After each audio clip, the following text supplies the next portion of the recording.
Assalamualaikum, selamat datang ke YouTube channel Telco. Okey, aku dah pakai Redmi 9 Pro Plus 5G ni dalam 3 minggu macam tu. Dan aku boleh cakap yang telefon generasi kali ni memang tawarkan banyak benda yang baru yang sangat refreshing. Tapi dia masih lagi ada beberapa benda yang aku kurang minat sikit. Yang anyway, harga telefon ni adalah 1599. Jadi berbaloi ke untuk korang beli telefon ni? Jom kita review.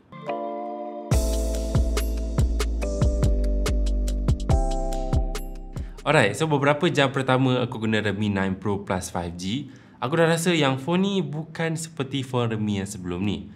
Kenapa aku cakap macam ni adalah kerana software yang telefon ni guna, Redmi UI 3.0 atas Android 12. Animation dan feature-feature baru yang software ni tawarkan memang jadikan telefon ni rasa lebih seronok untuk guna. Aku suka small details yang ada pada telefon ni. Korang boleh tengok lah, animation silent ring ni dia lebih kemas dan lebih cute. Dan dekat app drawer ni lebih senang korang nak cari app ikut nama. Dan juga aku perasan yang transition UI phone ni pun terasa lebih fluid dan lebih smooth.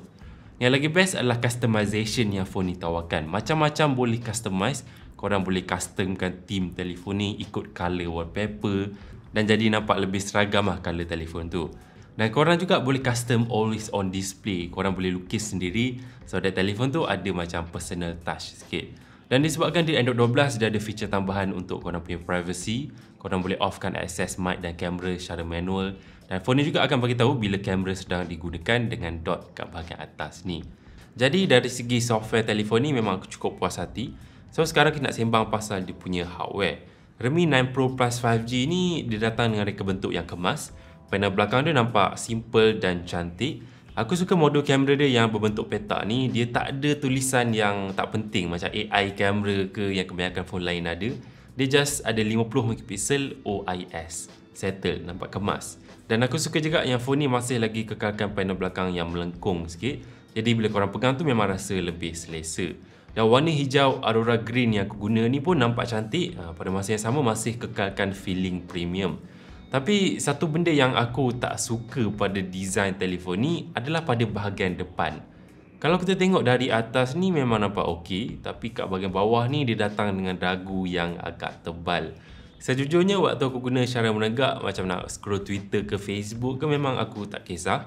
Tetapi bila aku nak tengok movie dekat Netflix ke YouTube ke, rasa macam skrin tu tak seimbang. Sebelah kanan ni ada macam bezel yang tebal. Ini mungkin benda kecil je tapi aku personally terganggu sikit lah bila nak tengok video.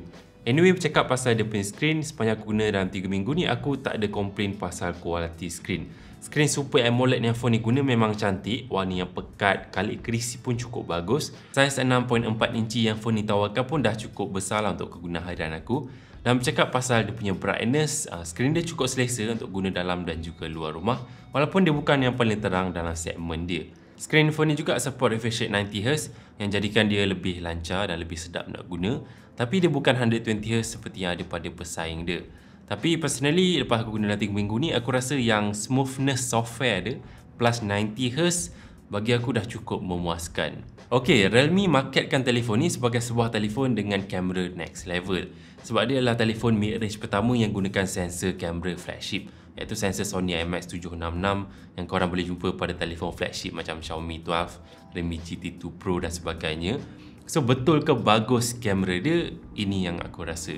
Satu benda yang best pasal kamera utama dia sekarang adalah dia boleh serap lebih banyak cahaya. Bermaksud gambar dia akan jadi lebih jelas dan juga lebih cerah, especially pada tempat yang gelap ataupun waktu malam. Ini aku bandingkan sikit dengan Redmi Note 11 Pro 5G. Korang boleh nampak lah yang gambar dari Realme ni nampak lebih cerah dan kalau kita zoom tu memang nampaklah sharpness gambar Realme ni nampak lebih tajam. Lagipun Realme ni dia ada OIS, jadi dia dapat kurangkan sikit blur, especially pada tempat yang kurang cahaya. Dan dua-dua telefon ni aku onkan night mode masing-masing. Okey, untuk gambar waktu siang dia memang cukup sharp. Aku perasan dengan sensor flagship ni details terjaga elok dengan kawalan cahaya yang sangat bagus. Dari segi warna gambar, warna dia lebih sedap mata memandang dan dia tak pekat sangat. Dan aku suka gambar dari kamera ultralebar dia yang masih lagi maintain kualiti gambar seperti kamera utama dia. Cuma dia kurang sikit lah detail sebab dia kamera 8MP je. Dan walaupun phone ni dia tiada kamera telephoto, aku perasan kalau gambar 2 kali zoom dia masih lagi penuh dengan details dan cukup cantik. Okey, berbalik pada gambar waktu malam dia, dengan night mode memang dia dapat hasilkan gambar yang lebih cerah dengan kawalan cahaya yang lebih baik. Cuma kadang-kadang night mode dia jadikan gambar tak seperti yang kita tengok. Nampak macam agak fake sikit dengan warna extra orange. Contohnya gambar pipe ni tanpa night mode sebenarnya dia nampak lebih cantik pada mata aku lah. Jadi kena pandai tahulah bila nak guna night mode tu. Dan untuk kualiti kamera selfie 18 megapixel dia, kualiti gambar cukup memuaskan, gambar yang cerah dengan warna yang cantik dan details pada gambar masih lagi banyak. Dan portrait selfie pun okey dengan potongan bokeh yang baik. Untuk video, telefon ni boleh rekod sampai 4K 30 frame per second dan dia support stabilization EIS plus OIS. Jadi ini hasil video dengan mode AI highlight dia. Video nampak steady, kawalan cahaya yang baik dengan warna yang pekat sikit.